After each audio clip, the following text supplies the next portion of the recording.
নাফিস, তোর সাহস দেখে আমি অবাক হচ্ছি। তুই রাত হলেই বাড়ির বাইরে বের হয়ে যাস আশেপাশে ঘোরার জন্য। তুই জানিস না রাতের বেলায় জিন পরীরা ঘোরাফেরা করে? প্রশ্নটা করল আমার বন্ধু সামির। আমি সামিরকে বলি, দেখ মামা, আমার না রাতের বেলায় গ্রামে ঘুরতে অনেক বেশি ভালো লাগে। তাছাড়া আমি তো চাই কোনো জিন বা পরী আমার সাথে দেখা করতে আসুক। তুই জানিস ছোট থেকে আমার জিন পরী দেখার কত ইচ্ছে। কোনো জিন যদি আমার সাথে দেখা করতে আসে তাহলে আমি তার সাথে বন্ধুত্ব করব।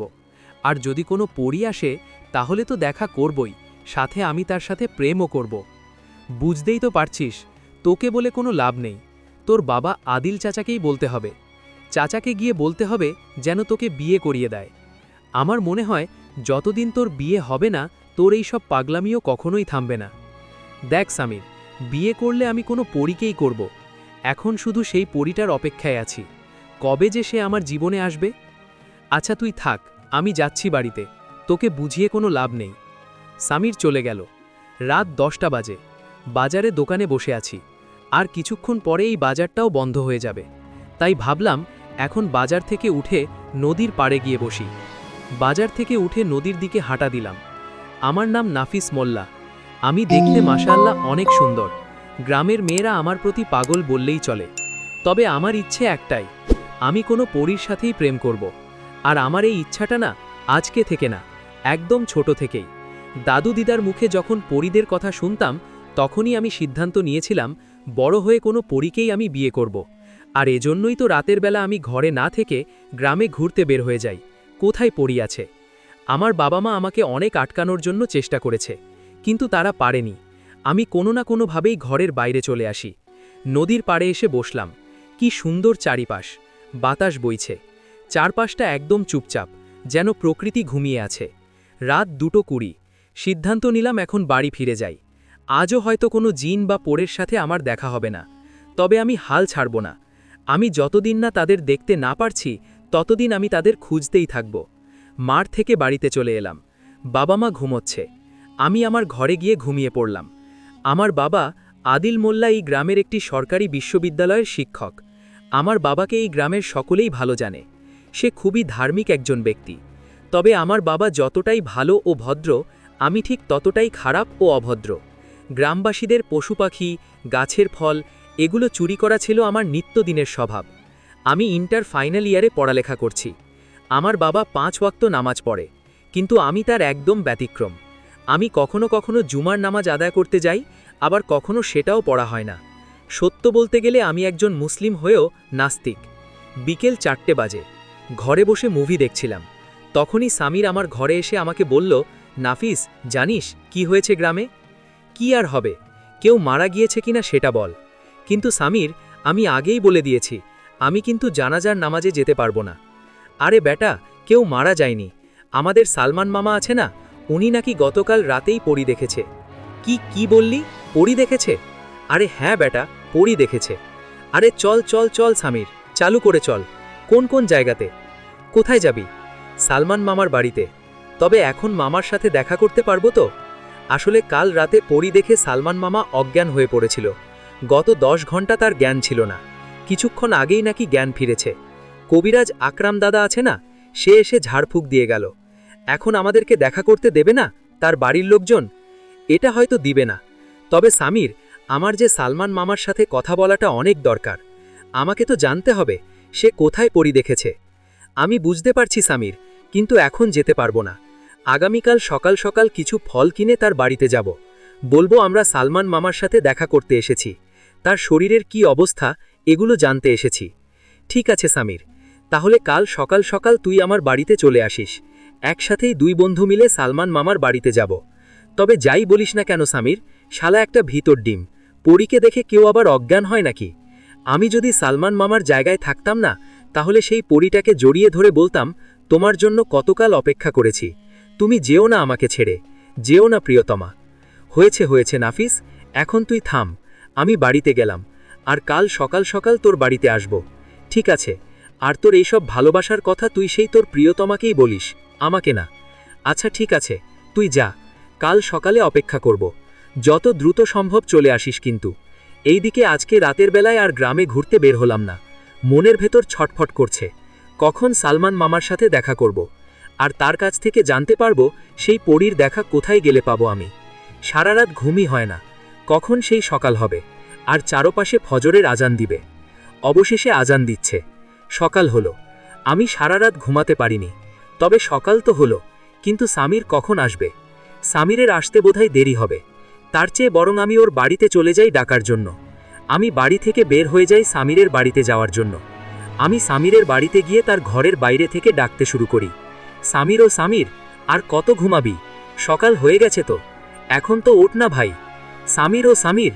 সামির কোনোভাবে ঘুম থেকে উঠে দরজাটা খুলল, আর দরজা খুলে সে তো অবাক। এত সকাল সকাল আমাকে দেখে পুরোপুরি অবাক হয়ে বলে, আরে নাফিস, তুই এত সকাল সকাল আমার বাড়িতে? সামির, তুই ভুলে যাচ্ছিস নাকি? হ্যাঁ, তুই কালকে আমাকে বলেছিলি সকালবেলা তুই আর আমি সালমান মামার বাড়িতে যাব। তোর জন্যই তো অনেকক্ষণ অপেক্ষা করেছি, তুই তো আসছিলিই না, তাই ভাবলাম তোর বাড়িতে এসে তোকে ডেকে যাই। নাফিস, তুই বোধহয় পুরোপুরি পাগল হয়ে গেছিস। মাত্র ফজরের আজান দিল, এখনও পুরোপুরি সকাল হয়নি। দেখ ভাই, রাতের অন্ধকার এখনও চারিপাশে। তুই ভোর না হতেই চলে এলি আমাকে ডাকার জন্য? হ্যাঁ, আর তোর চোখ মুখ দেখে তো বোঝাই যাচ্ছে যে তুই মনে হয় সারা রাত ঘুমাসনি। ভোর বেটা, তুই যেই কথা শুনিয়েছিস তারপরে কি আর চোখে ঘুম আসে বল? আমাকে তো জানতেই হবে সালমান মামা কোথায় তার পরী দেখেছে। চল চল, আর দেরি করিস না, তুই তাড়াতাড়ি করে নাস্তা করে বের হয়ে নে। ভাই নাফিস, তুই তো পাগল হয়েছিস, আর তোর সাথে আমাকেও একদিন পাগল বানিয়ে ফেলবি। আয় আয়, ঘরের ভিতরে আয়, তুইও নাস্তা করে নে। এরপর আমি আর সামির তার বাড়ি থেকে নাস্তা করে সোজা বের হয়ে যাই সালমান মামার বাড়ির উদ্দেশ্যে। যাবার পথে বাজার থেকে বেশ কিছু ফল কিনে নিয়ে যাই আমরা। সালমান মামার বাড়িতে উপস্থিত হওয়ার সাথে সাথেই তার মা ঘর থেকে বের হয়ে বলেন, তুমি মাস্টার সাহেবের ছেলে নাফিস মোল্লা না? জি দাদি, আমি নাফিস মোল্লা, মাস্টার সাহেবের ছেলে। শুনলাম সালমান মামার নাকি শরীর ভালো না, তাই আমরা তার সাথে দেখা করতে এলাম। ও, আমাদের সালমানের সাথে দেখা করতে এসেছো? আসো বাবা আসো, সালমান তো এখনও ঘুমাইতেছে, দাঁড়াও আমি ডেকে দিচ্ছি। বাবা সালমান, ওই সালমান, দেখ তো তোর সাথে দেখা করার জন্য তোর ভাগিনারা এসেছে। আমরা দেখি তখন সালমান মামা আস্তে আস্তে একটা দুটো চোখ খুলে বসে আর বলে, কিরে নাফিস, সামির, তোরা আমাদের বাড়িতে? মামা, তোমার সাথে দেখা করতে এলাম। তোমার নাকি শরীরটা খুব খারাপ। দাদি কিছু মনে না করলে আপনি একটু বাইরে যান, আমরা মামার সাথে একান্তভাবে কিছু কথা বলতে চাই। ঠিক আছে ঠিক আছে, তোমরা কথা বলো, আমি বাইরে যাচ্ছি। সালমান মামার মা বাইরে চলে যাওয়ার পর আমি সালমান মামাকে বলি, মামা, তোমার দুই হাতে ধরেই দুই পায়ে পড়ি, দয়া করে আমাকে বলো না তুমি সেই পরীটাকে কোথায় দেখেছিলি, একটু বলো না। এ নাফিস, তুই পা ছাড় আমার। তুই জেনে কি করবি আমি সেই পরীটাকে কোথায় দেখেছি? মামা, আমিও না সেই পরীটার সাথে দেখা করতে সেখানে যাব। তুমি জানো আমি গত কত বছর ধরে জিন পরীদের খুব খুঁজছি। আমি প্রতি রাতে না ঘুমিয়ে তাদের খোঁজার জন্য সারা রাত বাইরে বাইরে ঘুরি। তোমার দোহাই লাগে মামা, তুমি বলো না আমাকে কোথায় গেলে সেই পরীটার দেখা পাবো। সালমান মামা আমাকে বলে, নাফিস, তোর কি মাথা ঠিক আছে? সেই পরীটাকে দেখে আমি এতদিন জ্ঞান হারানো অবস্থায় ছিলাম, আর তুই দেখলে তো বোধহয় সেখানেই মারা যাবি। মামা, মরে গেলে যাব, তুমি শুধু বলো সেই পরীটাকে কোথায় দেখেছ। বলো মামা, নয়তো কিন্তু আমি তোমার পা ছাড়ব না। আহা নাফিস মামা, তুই পাটা ছাড় আমার, আমি বলছি। তুই আগে শোন আমি সেদিন কি দেখেছিলাম। হ্যাঁ, তারপরেও যদি তুই সেখানে যেতে চাস তাহলে আমি তোকে সেই জায়গাটা বলে দিব। ঠিক আছে মামা, বল তুমি সেদিন রাতে কি দেখেছিলে। তাহলে তোরা শোন আমি সেদিন কি দেখেছিলাম। তোরা তো জানিস আমি মাঝে মাঝেই গভীর রাত পর্যন্ত নদীতে মাছ ধরি। সে রাতেও মাছ ধরার জন্য আমি আমাদের গ্রামের নদীর পাড়ে গিয়েছিলাম। জানিস তোরা, সেদিন নদীর পাড়ে যাওয়ার পর না শুরুর দিকে খুব কম আর ছোট ছোট কিছু মাছ পেয়েছিলাম, তবে রাত ৩টার দিকে একটা অনেক বড় চিতল মাছ আমি আমার জালে ধরতে পারি। মাছটা অনেক বড় ছিল জানিস, আমি তো অনেক খুশি হয়ে যাই, আর তখনই ভাবে আজকে আর মাছ ধরে কোনো লাভ নেই, বাড়িতে ফিরে যাওয়া যাক। এটা ভেবে আমি নদীর পাড় থেকে উঠে বাড়ির দিকে রওনা করি। তারপর একটা রশি দিয়ে আমি সেই বড় চিতল মাছটার মাথার সাথে বেঁধে হাতে করে ঝুলিয়ে ঝুলিয়ে বাড়ির দিকে আসছিলাম। আমি যখন আমাদের গ্রামের ওই ভাঙা মসজিদটার পাশে ওই বাঁশবাগানের সামনের পথ ধরে আসছিলাম, তখনই বাঁশবাগানের ভেতর থেকে কেউ একজন আমার নাম ধরে ডাকে। আমি শুনতে পারছিলাম একটি মেয়ে নরম কণ্ঠে আমাকে বলছিল, সালমান, তুমি যেও না। সালমান, সামনে তোমার জন্য বিপদ অপেক্ষা করছে, তুমি মাছটা এখানে রেখে যাও, সকালে এসে নিয়ে যেও। আমি সাথে সাথে পিছনে ঘুরে তাকাই, আর আমি দেখি বাঁশবাগানের ভেতর থেকে একটি খুব সুন্দর মেয়ে বের হয়ে এলো। আমি দেখছি মেয়েটার মুখটা সাদা একটি রুমাল দিয়ে ঢাকা, খুব সুন্দর জামা পরে আছে, যে জামাটা থেকে খুব সুন্দরভাবেও আলোর রশ্মি বের হচ্ছে।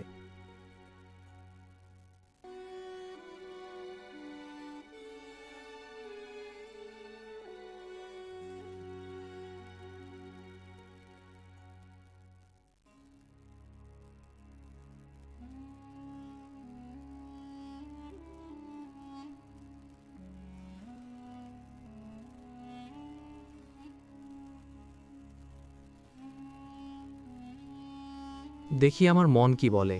আমার মন যদি সেখানে যেতে চায় তাহলে আমি অবশ্যই যাব মামা। তারপর আমরা সালমান মামার বাড়ির বাইরে চলে আসি। সামির তখন আমাকে বলে, বন্ধু, আমার মনে হয় সেখানে তোর যাওয়াটা ঠিক হবে না। তুইও জানিস, আমিও জানি সালমান মামা কতটা সাহসী একজন পুরুষ। তারপরেও সে ওই পরীটিকে দেখে একটানা 1 দিন না, 2 দিন না, 10 দিন বিছানায় পড়েছিল।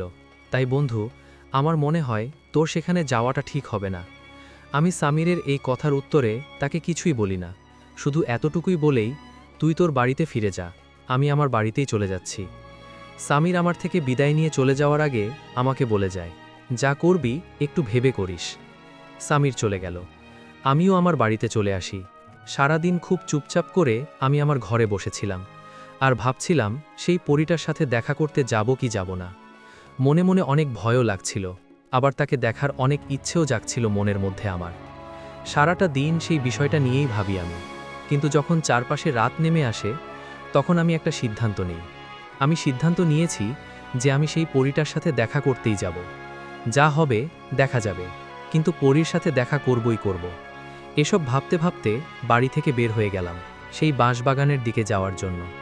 বাড়ি থেকে বের হয়ে সেই বাঁশবাগানে আসতে আসতে আমার আধা ঘন্টা সময় লেগেছে। আমি যখন সেই বাঁশবাগানে আসি তখন রাত 12টা বাজে। কিন্তু আমি বাঁশবাগানে আসার পর সব কিছু একদম স্বাভাবিক দেখি। চারপাশ পুরোপুরি নাফিস, কোথাও কেউ নেই। তখন আমি লক্ষ্য করি বাজারের পথ ধরে কিছু লোকজন আসছে। আমি সাথে সাথেই সেই বাঁশবাগানে লুকিয়ে পড়ি, কারণ আমি লোকগুলোকে চিনি, যারা আমাদের বাড়ির পাশেই থাকে। তারা যদি এখন আমাকে এত রাতে এখানে দেখে তাহলে জোর করে বাড়িতে নিয়ে যাবে। তাদের চোখে যেন আমি না পড়ি, এই কারণেই আমি বাঁশবাগানে লুকিয়েছিলাম। লোকগুলো চলে যাওয়ার পর আমি সেই বাঁশবাগান থেকে বের হতে যাব। আমি ঘুরে তাকিয়ে দেখি আমার ঠিক পাশেই একটি মেয়ে দাঁড়িয়ে আছে। মেয়েটি আমাকে দেখে হাসছে। মেয়েটির মুখটা একদম সাদা রুমাল দিয়ে বাঁধা, মাথায় একটি হিজাব, খুব সুন্দর একটি সাদা পোশাক পরা সেই মেয়েটি। আমি এই দৃশ্য দেখেই হোঁচট খেয়ে সেখানে পড়ে যাই। তখন মেয়েটি হাসতে হাসতে বলে, ভয় পেও না, তুমি তো আমার সাথে দেখা করতেই এসেছ, আর এখন আমাকে দেখে ভয় পাচ্ছ। আমায় কি দেখতে খুব ভয়ানক নাকি বলো তো? আমি মেয়েটির মুখে এসব কথা শুনে অবাক হয়ে তার দিকে তাকিয়ে থাকি, আর মেয়েটিকে বলি, তাহলে কি আপনি বাঁশবাগানের সেই পরী? মেয়েটি হাসতে হাসতে বলে, বাহ, বেশ ভালো নাম দিয়েছ তো, বাঁশবাগানের পরী। মেয়েটি তখন আরও জোরে জোরে হাসতে শুরু করল। মেয়েটি তার একটি হাত আমার দিকে বাড়িয়ে দেয় আর বলে, উঠে এসো, আর কতক্ষণ মাটিতে বসে থাকবে? হ্যাঁ, ভয় নেই, আমি তোমার কোনো ক্ষতি করব না, কারণ আমি কোনো খারাপ পরী। আমি হাতটা ধরি, তারপর সে আমাকে মাটি থেকে টেনে তুলে ওঠায়। আমি মেয়েটিকে বলি, আপনাকে দেখতে তো ভয়ানক মনেই হচ্ছে না, তাহলে সালমান মামা কেন আপনাকে দেখে এত ভয় পেল? আর আপনি কি করে জানলেন যে আমি সালমান মামার মুখে আপনার কথা শুনেছি এবং আপনার সাথেই দেখা করতে এখানে এসেছি? আমার এই কথার উত্তরে পরী আমাকে বলে, আমি দূর থেকে সালমানের উপর নজর রাখছিলাম। বেচারা আমাকে দেখে এত ভয় পেল, কিন্তু বিশ্বাস করো, আমি তাকে মোটেও ভয় দেখাতে চাইনি। আমি তো শুধু তাকে সাবধান করতে চেয়েছিলাম, কারণ কিছু জিন তাকে হত্যা করতে চেয়েছিল সে মাছের জন্য। আমি তাকে শুরুতেই অনেকবার বুঝিয়েছি যেন সে মাছটা নিয়ে সামনের দিকে না যায়, কিন্তু সে আমার কোনো কথাই শুনতেই চায়নি। তার প্রাণ রক্ষা করার জন্যই আমি তাকে ভয় দেখিয়েছিলাম। আর আমি যখন দূর থেকে তার বাড়ির উপর নজর রাখছিলাম, তখন তুমি আর তোমার বন্ধু সামির তাদের বাড়িতে যাও।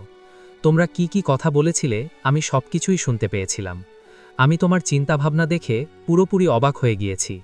সকল মানুষেরাই কিছু না কিছু ইচ্ছে থাকে, কিন্তু তোমার ইচ্ছেটা এত অদ্ভুত কেন বলো তো একটু? মানে তোমার ইচ্ছে একটি পরের সাথে তুমি দেখা করবে। আর সত্যি কথা বলতে আমি তোমার জন্যই অপেক্ষা করছিলাম। আর আমি এও জানতাম আজ রাতে তুমি অবশ্যই এখানে আসবে নাফিস। এমা, আপনি দেখি আমার নামও জানেন। তখন সেই পরীটি আমাকে বলে, এটাই তো মানুষ আর আমাদের ভিতর তফাত। মানুষদের জিন পরীদের বিষয়ে জানতে অনেক সময় লেগে যায়, কিন্তু আমাদের মানুষদের বিষয়ে জানতে মোটেও বেশ সময় লাগে না। তখনই আমি সেই পরীটাকে বলি, আচ্ছা, আপনার বয়স কত? পরীটি আমাকে বলে, আমার বয়স ৩০০ বছর। কি বলেন, আপনার বয়স ৩০০ বছর? আপনাকে দেখে কিন্তু মনেই হয় না। আপনাকে দেখে মনে হয় আপনার বয়স বরঞ্চ ১৬ হবে। আমাদের জগতের একটি পরেই প্রাপ্তবয়স্ক হয় ১২০০ বছরের। সে অনুযায়ী এখন আমি খুবই ছোট। ও আচ্ছা, আমি তো জানতাম না। কারণ পরীদের বিষয়ে আমার অনেক কিছু জানার ইচ্ছে আছে, কিন্তু হ্যাঁ, এখনও অনেক কিছুই আমার অজানা। এ মা, তাই নাকি? তা কি জানতে চাও? আমাদের বিষয়ে বলো, আমি অবশ্যই তোমাকে বলবো। আমার অনেক কিছু জানার ইচ্ছে আছে, কিন্তু আজকে আমি আপনাকে বলবো না। কারণ একদিনে যদি আমি আপনাকে সব কিছু বলে দেই, তাহলে আপনি আমার থেকে চলে যাবেন। কিন্তু আমি এটা চাই না। আমি চাই আপনি প্রতি রাতেই আমার সাথে দেখা করতে আসেন। তখন সেই পরীটি আমাকে বলে, কিন্তু আমি যে তোমার সাথে প্রতিদিন দেখা করতে আসতে পারবো না। কেন আসতে পারবেন না প্রতিদিন আমার কাছে? কারণ নাফিস, তুমি মোটেও নামাজ কালাম পড়ো না। আর অন্যদিকে আমি ৫ ওয়াক্ত নামাজ পড়ি। আমার বাবা অনেক বড় একজন কোরআনের হাফেজ। সে আমাদের জগতে অনেক বড় একজন মাওলানা। আমি তার একমাত্র কন্যা। আমি সবসময় আল্লাহর রাস্তায় চলে এসেছি। তাই আমি একজন বেনামাজির সাথে কি করে দেখা করতে আসি বলো? আমি তখন সেই পরীটাকে বলি, তাহলে কি আমাদের আর কখনোই দেখা হবে না? পরীটি হাসি দিয়ে আমাকে বলে, অবশ্যই দেখা হবে। তুমি যদি সবসময় নামাজ পড়ো এবং আল্লাহর রাস্তায় ফিরে আসো, তাহলে তোমাকে আর কষ্ট করেই বাঁশবাগানে আসতে হবে না। আমি নিজেই তোমার সাথে দেখা করতে আসব। তোমাকে কথা দিলাম।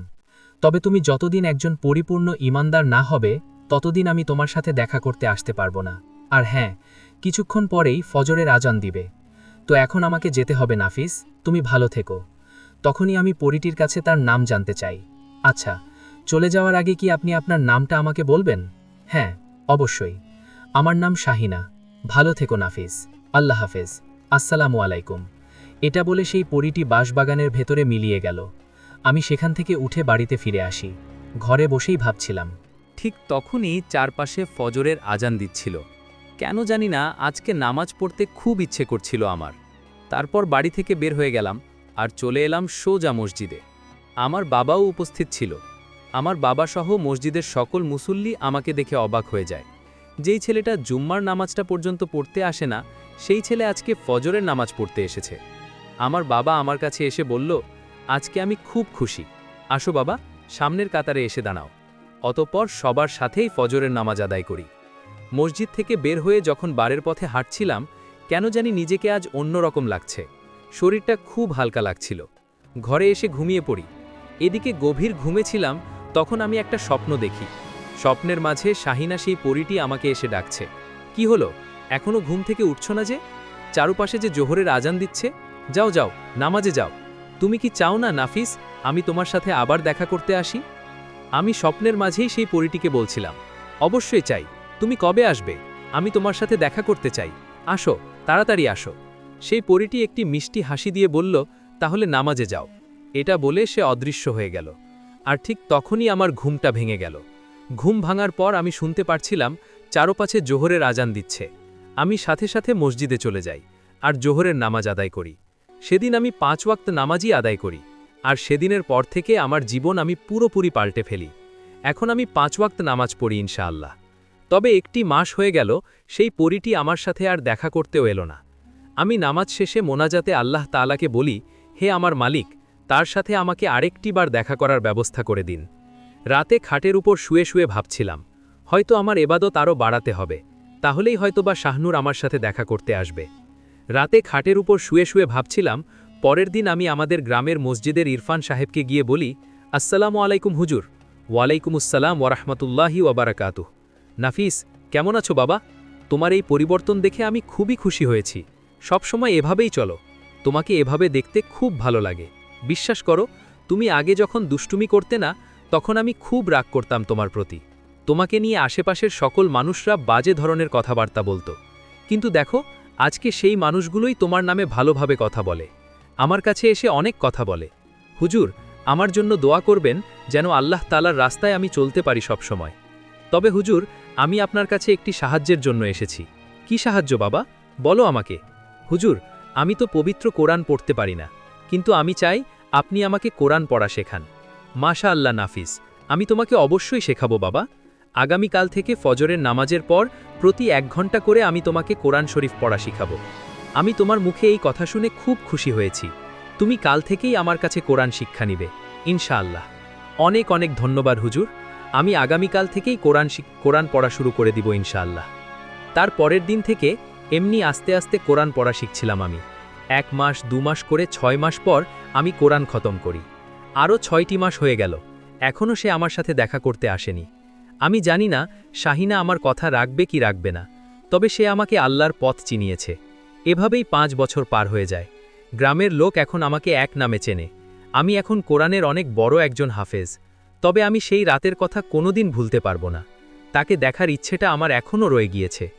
একদিন রাতে আমি তাহাজ্জুদের নামাজ শেষ করে জায়নামাজে বসে জিকির করছিলাম। ঠিক তখনই আমার পিছন থেকে কেউ একজন সালাম দিল। আমি পিছনে ঘুরে তাকিয়ে দেখি আমার খাটের একটি পাশে দাঁড়িয়ে আছে শাহিনা। আমি নামাজ পড়ে দাঁড়াই আর তার সালামের উত্তর দিয়ে তাকে সালাম দেই। সে আমার সালামের উত্তর নিয়েই আমাকে বলে, আমি তোমাকে বলেছিলাম তুমি যেদিন পরিপূর্ণভাবে একজন ইমানদার ব্যক্তি হবে সেদিনই আমি নিজে থেকেই তোমার সাথে দেখা করতে আসব।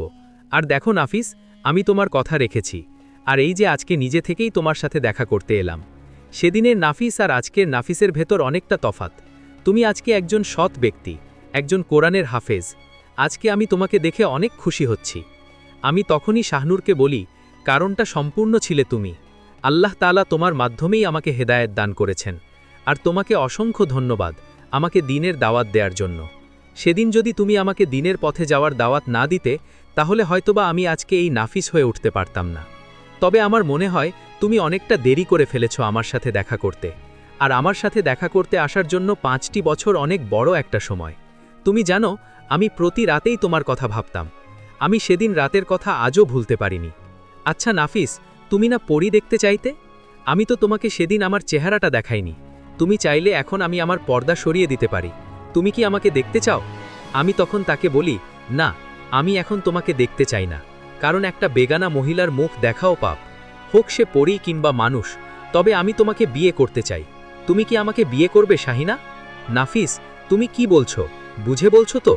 আমি কিন্তু তোমাদের মতো মানুষ না, আমি একজন পরী। আমি তখন শাহনুরকে বলি, আমার এই কথা বলার উদ্দেশ্য হচ্ছে আমি ওই মায়াবী মুখটা দেখতে চাই, কিন্তু হারাম ভাবে না।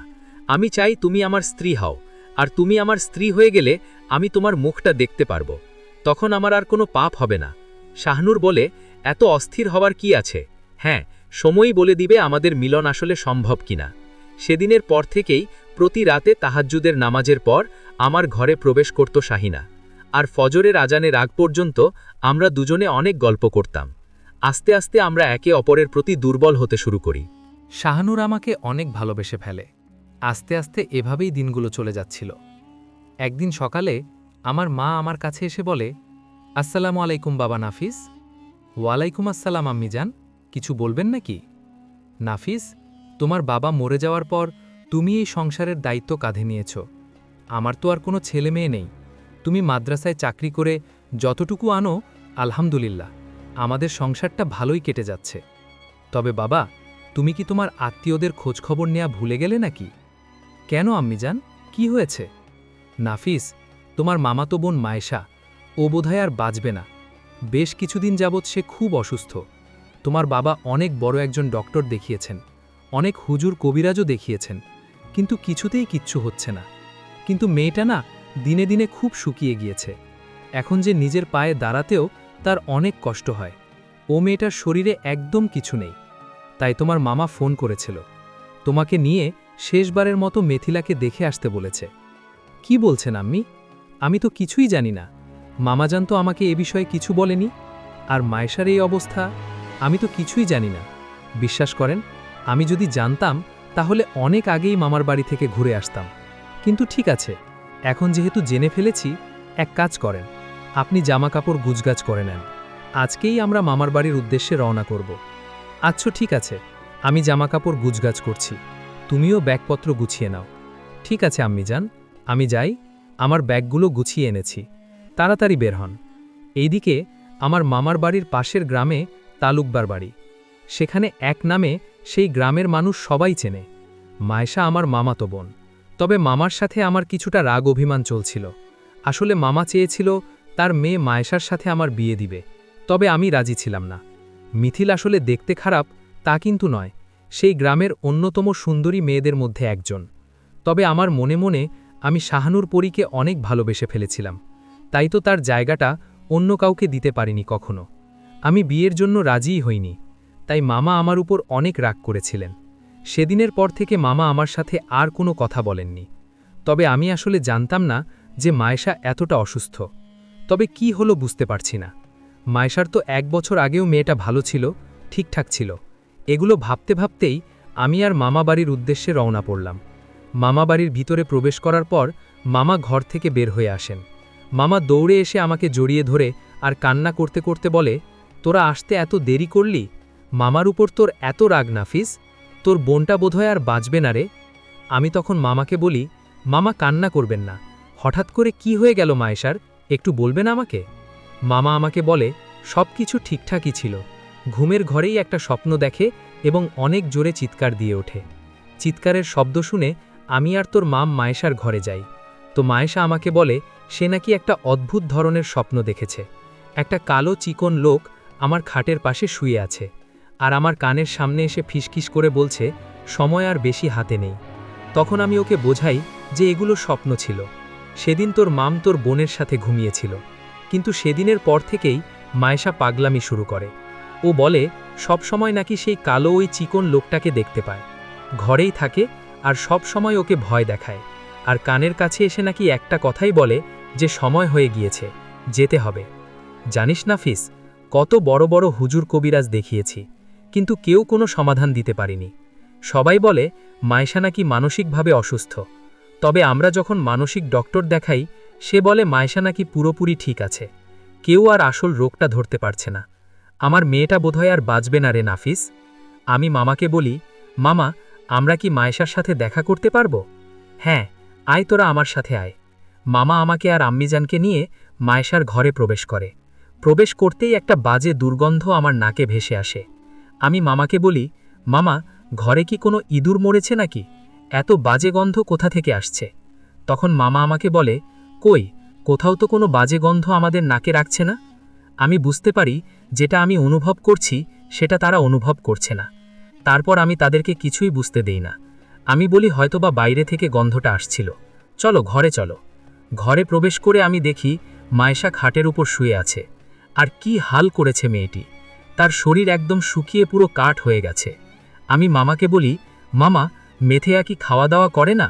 ওর শরীরের এই অবস্থা কেন? মামা আমাকে বলে যখনই কিছু খায় সাথে সাথে রক্ত বমি করে। কি যে হলো আমার মেয়েটার!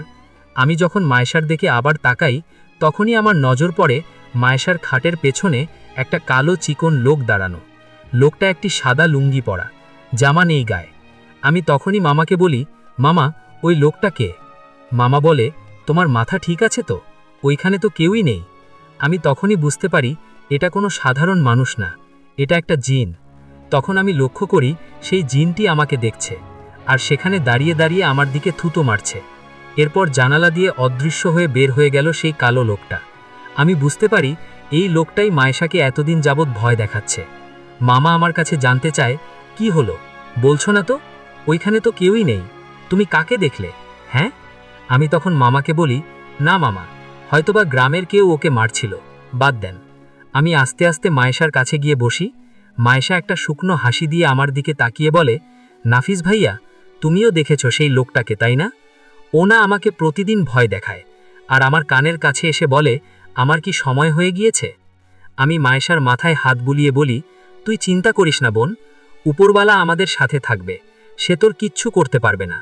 আর নাফিস ভাইয়া চলে আসছে না, আমি কিছু একটা করবই। আমি মায়েশার থেকে উঠে মামার কাছে গিয়ে বলি, মামা আমাকে একটি আলাদা ঘরের ব্যবস্থা করে দাও। আর বাড়িতে জমজম কূপের পানি থাকলে সেই ঘরটার চারপাশে ছিটিয়ে দাও। মামা আমার মুখে এসব কথা শুনে আমাকে বলে, তুই কি কবিরাজের চিকিৎসা করিস নাকি?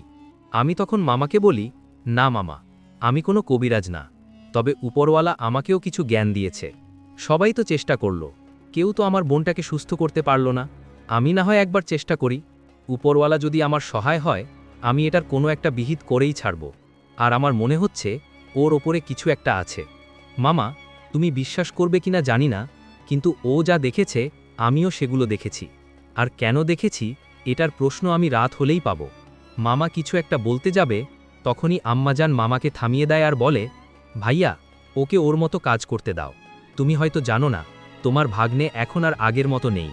সে আরও 2 বছর আগেই কোরআনের হাফেজ হয়েছে, আর এখন সে এক মাদ্রাসার শিক্ষক। ইসলাম জগতে তার এখন যথেষ্ট পরিমাণে জ্ঞান রয়েছে। সে যদি চায় তার বোনের চিকিৎসা করতে, তাহলে আমরা বাধা না দেই। মামা তখন বলল, ঠিক আছে, আমি ওর জন্য ঘরের ব্যবস্থা করে দিচ্ছি।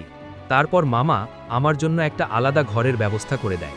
তখনই চারপাশে আসরের আজান দিচ্ছে। আমি হাঁটতে হাঁটতে সেই গ্রামের মসজিদে চলে যাই।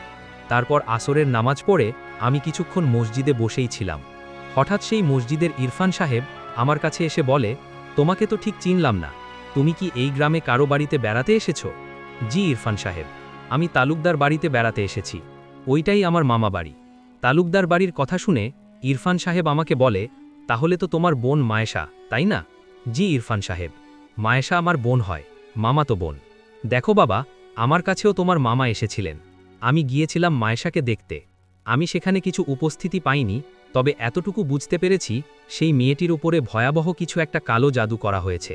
কালো জাদুটা এতটাই ভয়ানকভাবে করা হয়েছে যে কোনো সাধারণ মানুষ সেটার কোনো চিহ্নই খুঁজে পাচ্ছে না। আমিও পাইনি, তাই এটার সমাধানও করতে পারিনি। তবে বাবা, তোমার বোনের ওপরে সেই কালো জাদুটার যদি তাড়াতাড়ি নষ্ট না করা হয়, তাহলে তোমার বোনটা মারা যাবে। আমি তখন ইরফান সাহেবকে বলি, ইরফান সাহেব, আমি জানি না আপনি বিশ্বাস করবেন কিনা, আমি ওই বাড়িতে যাওয়ার পরে আমার বোনের ঘরে একটা জিনের দেখা পেয়েছি। আর ইরফান সাহেব, আমার সাথে একটা পরীর যোগাযোগ আছে। আমি আজকে রাতে সেই পরীর কাছে সাহায্য চাইব আমার বোনের চিকিৎসার জন্য। সে যদি আমাকে সাহায্য করে, তাহলে আমার মনে হয় আমি এই কালো জাদুটা নষ্ট করতে পারব। ইরফান সাহেব তখন আমার মুখে এসব কথা শুনে অবাক হয়ে আমার দিকে তাকিয়ে থাকে আর বলে, এত অল্প বয়সে তোমার মাথায় অনেক জ্ঞান দিয়েছে পরওয়ালা। আমি দোয়া করছি তুমি যেন এই কাজে সফল হও, আর আমার যদি কোনো সাহায্য লাগে অবশ্যই আমাকে জানাবে।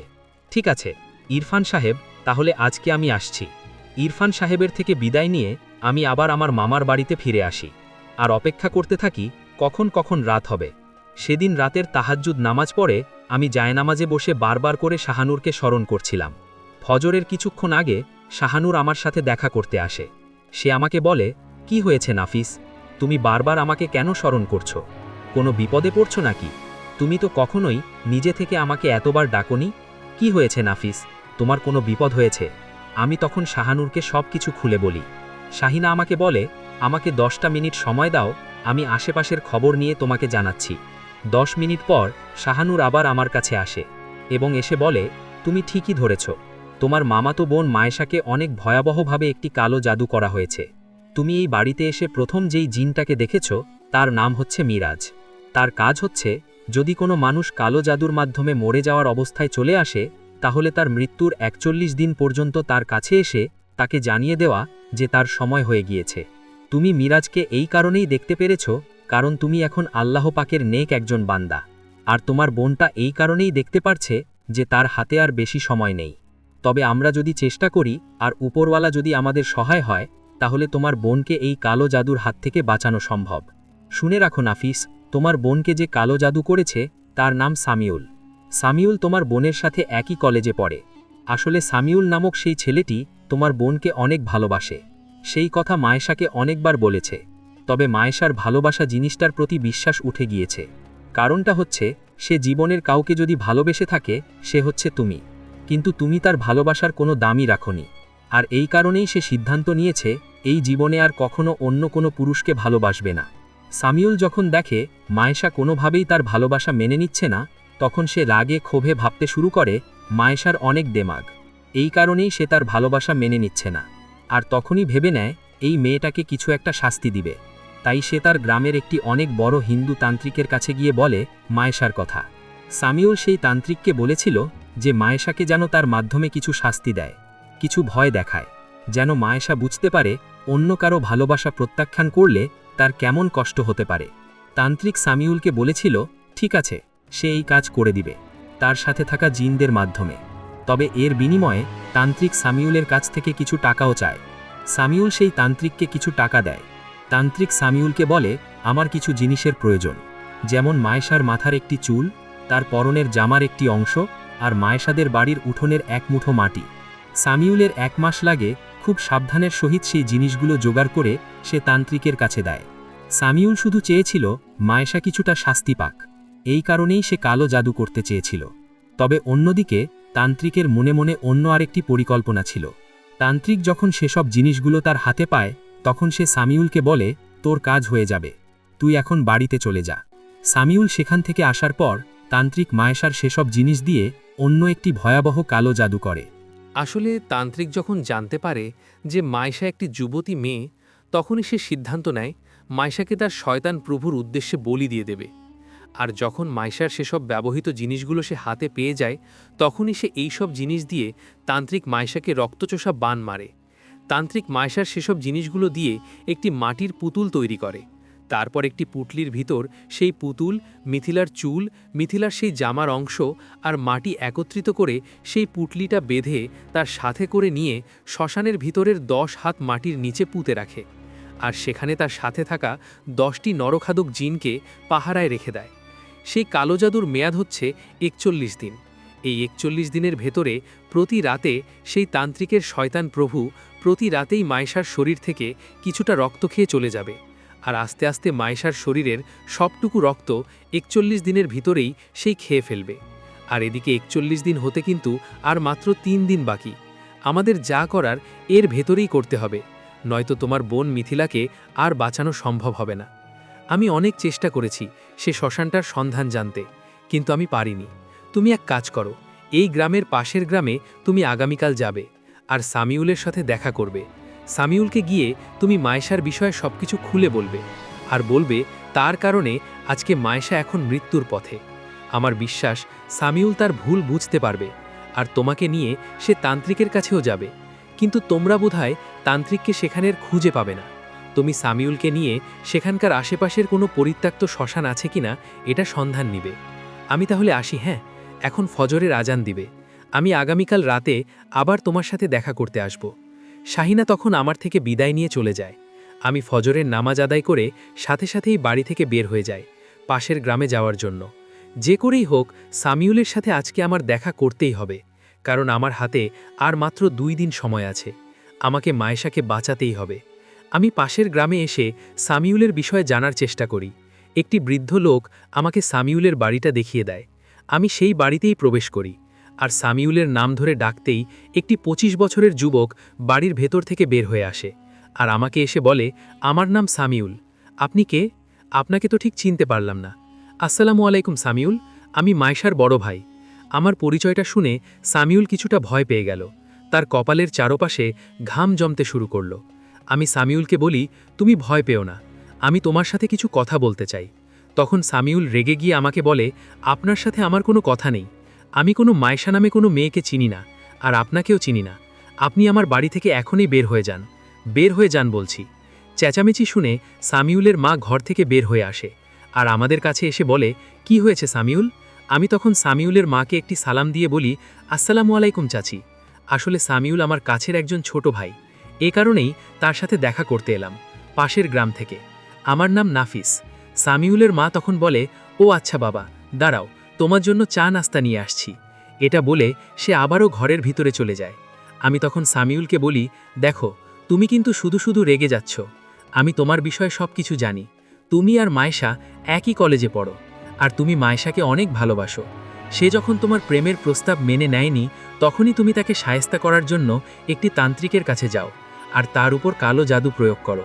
তবে সামিউল, তুমি কি জানো সে তান্ত্রিক মায়েশার উপরে অন্য আরেকটি ভয়ানক কালো জাদু করেছে, যেটার কারণে মায়েশা এখন মৃত্যুর পথে। তার হাতে আর মাত্র 2 দিন সময় আছে। এই 2 দিনের ভেতরে যদি সেই কালো জাদু নষ্ট না করা যায়, তাহলে মায়েশা মারা যাবে। আমি চাইলে এ সকল কথা তোমার মাকেও বলতে পারতাম, কিন্তু আমি জানি তুমি যা করেছো না বুঝে করেছো। তখনই সামিউল কান্না করে দেয় আর আমাকে বলে, ভাইয়া, বিশ্বাস করুন, আমি রাগের বশে তার উপরে কালো জাদু করেছি। আমি তো তাকে ছোটোখাটো কিছু শাস্তি দিতে চেয়েছিলাম, কিন্তু আমি জানতাম না এমনটা হয়ে যাবে। আমি তখন সামিউলকে বলি, আমি জানি তোমার বিষয়ে সব কিছুই আমি জানি, আর আমিও তোমাকে এখানে দোষারোপ করতে আসিনি। আমি শুধু তোমার কাছে একটি সাহায্য চাইতে এসেছি। ঠিক তখনই সামিউলের মা আমাদের নাম ধরে ডেকে বলে, বাবারা, নাস্তা লাগিয়েছি, ঘরে এসো, আগে নাস্তা খেয়ে নাও, তারপর কথা বলো। সামিউল তার চোখের পানি মুছে আমাকে বলে, ভাইজান, আগে ঘরে আসুন, নাস্তা করুন, তারপরে কথা বলি। সামিউল আমাকে নিয়ে তার ঘরে আসে। আমরা একসাথে নাস্তা করি। নাস্তা শেষ করে সামিউল আমার কাছে জানতে চায়, ভাইয়া, আপনার কাছে আমি কি সাহায্যের জন্য এসেছেন বলুন, আমি সব ধরনের সাহায্য করতে রাজি আছি। আমি না বুঝে একটি অনেক বড় ভুল করে ফেলেছি। আমি আগেও মায়েশাকে ভালোবাসতাম আর এখনও ভালোবাসি। আমি চাইব না তার কোনো ক্ষতি হোক। সেই কালো জাদুর নষ্ট করার জন্য যদি আমাকে মরতেও হয়, তাহলে আমি মরতেও রাজি আছি। সামিউল, তুমি আমাকে নিয়ে সেই তান্ত্রিকের কাছে যেতে পারবে কি? অবশ্যই পারবো ভাইয়া, চলুন, আমি এখনই সেই তান্ত্রিকের কাছে আপনাকে নিয়ে যাচ্ছি। সামিউল আমাকে নিয়ে সেই গ্রামের একটি জঙ্গলের মাঝে ছোট্ট একটি কুঁড়ের ঘরের সামনে আসে। তবে বাইরে থেকে দেখে বোঝা যাচ্ছিল যে ঘরের ভেতরে অনেক দিন যাবৎ কেউ নেই। সামিউল আর আমি ঘরের ভিতরে প্রবেশ করি, কিন্তু সেখানে তান্ত্রিকের দেখা পাই না। আমি বোঝা যায় তান্ত্রিক 41 দিনের আগে লোক সমাজে ফিরে আসবে না, কারণ তান্ত্রিক বুঝে গিয়েছে কেউ না কেউ তার বিষয়ে অবশ্যই জেনে যাবে, আর তার সন্ধান করতে করতেই এখানে চলে আসবে। আমি সামিউলকে বলি, সামিউল, তান্ত্রিক পালিয়েছে 41 দিন আগে, সে আর ফিরবে না। আমি এখন কি করব? কিভাবে সেই পরিত্যক্ত শ্মশানের সন্ধান পাব? আমার মুখে পরিত্যক্ত শ্মশানের নাম শুনে সামিউল আমার কাছে জানতে চায়, ভাইয়া, শ্মশানে কি আছে? আমি সামিউলকে বলি, সেই শ্মশানের মাঝেই তো সেই কালো জাদুর জিনিসগুলো ও মাটির নিচে পুঁতে রেখেছে। সেই তান্ত্রিক এটা করেছে, আর 2 দিনের ভেতরে যদি সেই সব জিনিসগুলো নষ্ট না করা যায়, তাহলে বিথিলাকে আর বাঁচাতে পারবো না। তখন সামিউল আমাকে বলে, এখানকার আশেপাশে একটি পরিত্যক্ত শ্মশান আছে, সেই শ্মশানের বিষয়ে আমি জানি, আমি আপনাকে সেখানে নিয়ে যেতে পারবো। সত্যি সামিউল, তুমি সেই শ্মশানটা চিনো তো? হ্যাঁ ভাই, আমি চিনি, আসুন আমার সাথে, আমি সেখানে আপনাকে নিয়ে যাচ্ছি। এরপর সামিউল আমাকে নিয়ে সেই রাতেই শ্মশানের কাছে চলে যায়। শ্মশানটা সেই গ্রামের নদীর পাড় ধরে একটা ছোট্ট জঙ্গলের মাঝ বরাবর। শ্মশানের পাশেই একটি ভাঙা পুরনো বাড়ি পড়ে আছে। সামিউল আমাকে বলে, জানেন ভাইয়া, দিনের বেলাতেও না কেউ এই জায়গায় আসতে সাহস করে না। শ্মশানকে ঘিরে অনেক ভুতুড়ে ঘটনা এই গ্রামে প্রচলিত আছে। আমি যখন সেই শ্মশানের ভিতরে প্রবেশ করি, তখনই দূর থেকে আমরা সেই তান্ত্রিকের দেখা পাই। সামিউল আমাকে বলে, ভাইয়া, ওই যে দূরে লোকটা দেখছেন না, ওই লোকটাই হচ্ছে সেই তান্ত্রিক। দাঁড়ান, এখনই শালাকে ডাকছি। না সামিউল, তাকে ডেকো না, দূর থেকেই দেখো, দেখো সে কি করছে। আমিও সামিউল আড়াল থেকে তান্ত্রিকের উপরে নজর রাখতে শুরু করি। আমরা দেখি তান্ত্রিক একটি লাল ব্যাগ সেই শ্মশানের ভেতরে একটি স্থানে নিয়ে গেল। তারপর সেই ব্যাগের ভেতর থেকে সাদা একটা পাউডারের প্রলেপ বের করল, আর সেই সাদা পাউডার দিয়ে সেখানকার মাটিতে একটা চিহ্ন রেখে দিল। এরপর সেই ব্যাগের ভেতর থেকে একটি কঙ্কালের মাথা বের করে সেই চিহ্নের মাঝ বরাবর রেখে দিল। এরপর একটি বাঁশের কাঁচি দিয়ে সেই মাথাটার চারপাশে একটা গোল করে দাগ কেটে দিল। তারপর সেখান থেকে উঠে শ্মশানের পাশে ভাঙা বাড়িতে চলে গেল। সামিউল আমার কাছে জানতে চাইল সে এমনটা কেন করল। আমি তখন সামিউলকে বলি, সে ওই মাথাটা যে জায়গায় রেখেছে ঠিক তার 10 হাত মাটির নিচেই আছে কালো জাদু করা সেই পুতুলটা, আর মায়েশার ব্যবহার করা সেই জিনিসগুলো, সেগুলোই আমাদেরকে নষ্ট করতে হবে। তবে তান্ত্রিক সেখানে যে কাজগুলো করল, সে তার শক্তির মাধ্যমে সেই জায়গাটায় একটা মায়ার দেয়াল দাঁড় করিয়ে দিয়েছে, যেন 2 দিনের আগে কোনো মানুষ সেই জিনিসগুলো মাটির নিচ থেকে না উঠাতে পারে। তাহলে নাফিস ভাইয়া, এখন আমরা কি করব? সেই জিনিসগুলো নষ্ট করার কি কোনো আর রাস্তা নেই? আমি এই জায়গায় রাতের বেলায় আবার আসব, যেই করেই হোক আজ রাতের ভেতরেই সেই কালো জাদুটা নষ্ট করতে হবে। কি বলছেন ভাইয়া? দিনের বেলাতে ওইখানে কোনো মানুষ আসে না, আর আপনি গভীর রাতে এখানে আসবেন? এখানে তো অনেক খারাপ জিন আছে, যারা কিনা আপনাকে সাথে সাথেই হত্যা করে ফেলবে ভাইয়া। তবে চিন্তা করো না সামিউল, আমি একা থাকব না, আমার সাথে আরেকজন থাকবে। বাসায় চলো, এখন আমরা এখান থেকে চলে যাই। সামিউল আমার থেকে বিদায় নিয়ে তার বাড়িতে চলে যায়। যাওয়ার আগে বলে, ভাইয়া, কোনো উপকারে যদি আমি লাকি, অবশ্যই আমাকে জানাবেন। এই নিন, এটা আমার নম্বর, আর ভাইয়া যদি কোনো দরকার হয় সাথে সাথে আমাকে ফোন করবেন, আমি চলে আসব সাথে সাথে। ঠিক আছে সামিউল, তোমার দরকার হলে আমি তোমাকে অবশ্যই ফোন করব। এখন যাও, বাড়িতে যাও, নামাজ পড়ে মায়েশার জন্য দোয়া করো, যেন আল্লাহ পাক তাকে খুব দ্রুত সুস্থ করে দেয়। সেদিন রাতে জায়নামাজে বসেছিলাম এশার নামাজ পড়ে। ঠিক তখনই আমার সাথে শাহনূর দেখা করতে আসে। আমি শাহনূরকে বলি, আমি জানতে পেরেছি সেই পরিত্যক্ত শ্মশানটা আসলে কোথায়। আমি শাহনূরকে সব কিছু খুলে বলি যে কি হয়েছে আর আমি কি কি দেখেছি। শাহনূরকে এটাও বলি সেখানে আমি সেই তান্ত্রিকের দেখাও পেয়েছি, আর সেই তান্ত্রিক সেখানে কি করেছে সব কিছু বলি আমি শাহিনাকে। সবটা শুনে শাহিনা আমাকে বলে, তান্ত্রিক তার ক্ষমতার বলে সেখানে কিছু কাজ করে রেখেছে, যেন কোনো সাধারণ মানুষ সেখান থেকে সেই কালো জাদুর জিনিসগুলো উদ্ধার না করতে পারে। তবে তুমি চিন্তা করো না, আজ রাতে তোমার সাথে আমিও সেই স্থানে যাব, আর যেই করেই হোক সেই জিনিসগুলো আজ রাতের ভেতরেই নষ্ট করতে হবে, নয়তো আর মায়েশাকে আমরা বাঁচাতে পারবো না কোনোভাবেই। কিন্তু শাহনূর, তুমি তো একা, আর সেই তান্ত্রিকের কাছে তো অনেকগুলো খারাপ বজ্জিন আছে, তাদের সাথে আমরা কি যুদ্ধ করতে পারবো? তুমি চিন্তা করো না নাফিস, সময় মতো তুমিও জানতে পারবে। তবে আল্লাহ যদি আমাদের সহায় হয় তাহলে আমরা অবশ্যই বিজয় লাভ করব। আমি তোমাকে কিছু আমল লিখে দিয়ে যাচ্ছি, রাতের আগে এই আমলগুলো ঠিকঠাকভাবে মুখস্থ করে নেবে, আর রাতের আগে কিছু জিনিসের ব্যবস্থাও করে রাখবে। 1 বোতল জমজম কূপের পানি, 1 বোতল কেরোসিন তেল, আরেকটি আগুন জ্বালানোর জন্য গ্যাস লাইট, তার সাথে করে পবিত্র কোরআনও কিন্তু নিতে হবে, মোটেও ভুলবে না। বাকিটা উপরওয়ালার হাতে ছেড়ে দাও, আমাদের কিছুই হবে না। তুমি রাতের জন্য অপেক্ষা করো, আমি রাত 10টার সময় তোমার সাথে এখানে দেখা করব, তারপর একসাথেই সেই শ্মশানের দিকে রওনা করব। ঠিক আছে শাহনূর, তাহলে তাই হবে, আমি নিজেকে প্রস্তুত করছি। শাহনূর আমার থেকে বিদায় নিয়ে চলে যায়, আর আমি সেসব জিনিসগুলোর ব্যবস্থা করতে শুরু করি। পরের দিন বিকেলবেলায় আমি সামিউলকে ফোন দিয়ে বলি, সামিউল, একটা অ্যাম্বুলেন্সের ব্যবস্থা করতে পারবে? হ্যাঁ নাফিস ভাইয়া, পারবো তো, কিন্তু কেন? দেখো সামিউল, আজ রাতে আমি সেই কালো জাদুটা নষ্ট করার জন্য সেই শ্মশানে যাব। আমি যদি এই কাজে ব্যর্থ হই তাহলে মায়েশা মরেও যেতে পারে। ইমার্জেন্সি ব্যবস্থার জন্য তুমি তাকে অ্যাম্বুলেন্সে করে এখানকার সবথেকে বড় মেডিকেলে নিয়ে যাবে। যদি মেডিকেলের কোনো চিকিৎসার দরকার হয় তাহলে ডক্টররা খুব তাড়াতাড়ি তাকে চিকিৎসা দিতে পারবে, সে প্রাণে বেঁচে যাবে। তুমি এই উপকারটা কি করতে পারবে? ভাইয়া, আপনি একদম চিন্তা করবেন না, আমি একটি অ্যাম্বুলেন্স নিয়ে আজ বিকেল থেকেই সারা রাত আপনাদের বাড়ির পাশেই থাকব।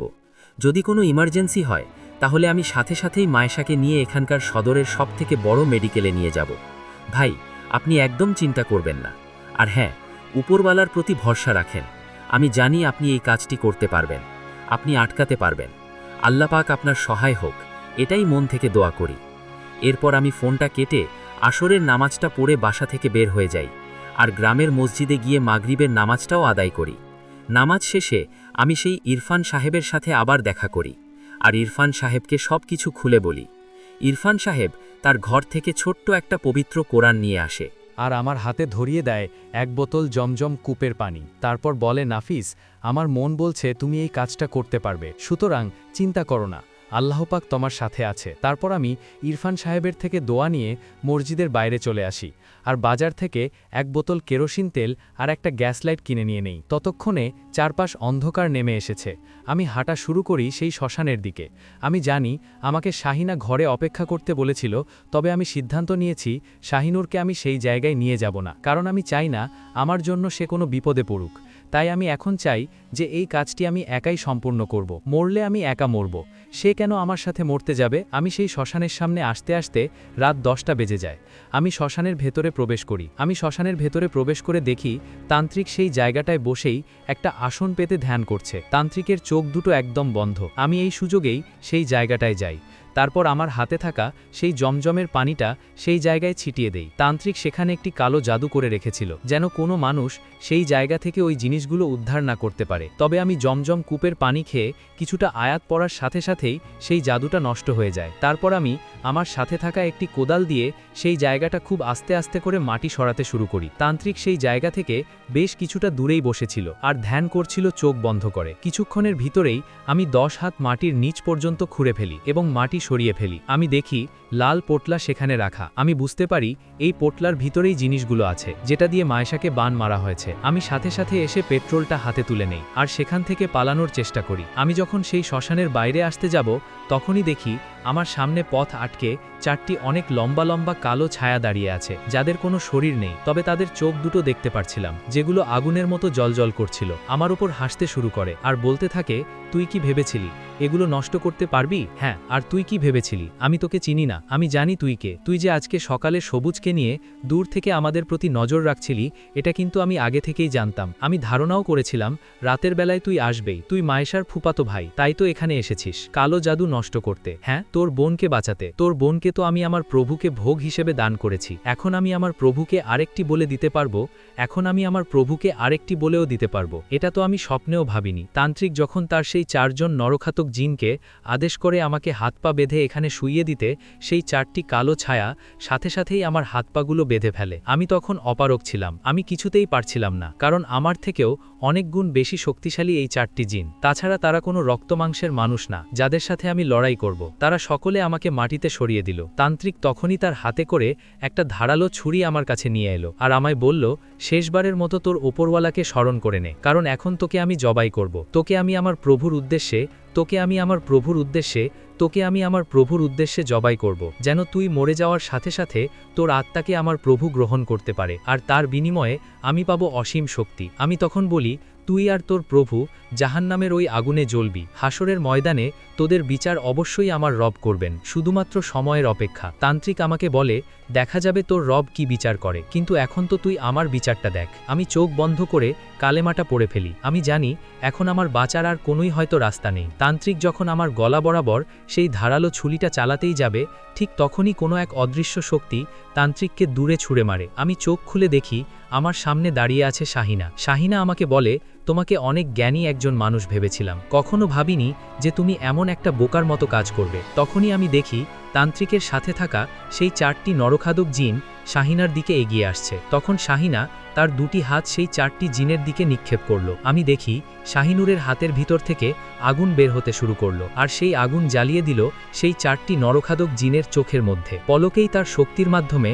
সেই 4টি জিন হত্যা করে ফেলল। আর এত ক্ষমতা দেখে আমি তো পুরোপুরি অবাক হয়ে যাই। আমি বুঝতে পারি সে কোনো সাধারণ পরী না, সে 4টি জিনকে হত্যা করে। সে ওই 4টি জিনকে হত্যা করে শাহিনুর তান্ত্রিকের দিকে এগিয়ে গিয়ে বলে, তোর মতো শয়তানের পূজারী আমার খোদাকে নিয়ে কথা বলিস কোন সাহসে? হ্যাঁ, তোরা তো জাহান্নামের পোকা, তোরা সারা জীবন জাহান্নামেই জ্বলে মরবি। দাঁড়া, তোকে তোর শয়তান প্রভুর কাছে পাঠানোর ব্যবস্থা করছি। এটা বলেই শাহিনুর তার হাতের ভিতর থেকে আবারও আগুন বের করে সেই তান্ত্রিকের দিকে ছুঁড়ে মারে, আর তান্ত্রিক সেখানেই জীবিত অবস্থায় জ্বলতে জ্বলতে মারা যায়। শাহিনা এবার আমার কাছে এসে আমাকে মাটি থেকে তোলে আর আমাকে বলে, তুমি এমন কাজ কি করে করতে পারলা? হ্যাঁ, তোমাকে আমি আমার জন্য অপেক্ষা করতে বলেছিলাম, কিন্তু তুমি অপেক্ষা না করেই চলে এলে। আমি তখন শাহিনুরকে বলি, আমি ভয় পেয়ে গিয়েছিলাম যদি আমার জন্য তোমার কোনো ক্ষতি করে ফেলে এরা, তাই আমি তোমাকে না নিয়েই চলে এসেছি। আমি তোমাকে হারাতে চাই না শাহিনা, আমি চাই না তোমার কোনো বিপদ আসুক। শাহিনা একটি হালকা হাসি দিয়ে আমাকে বলে, তুমি আমার সম্পর্কে অনেক কিছুই অজানা আছো, আর এই যে সাধারণ জিনেরা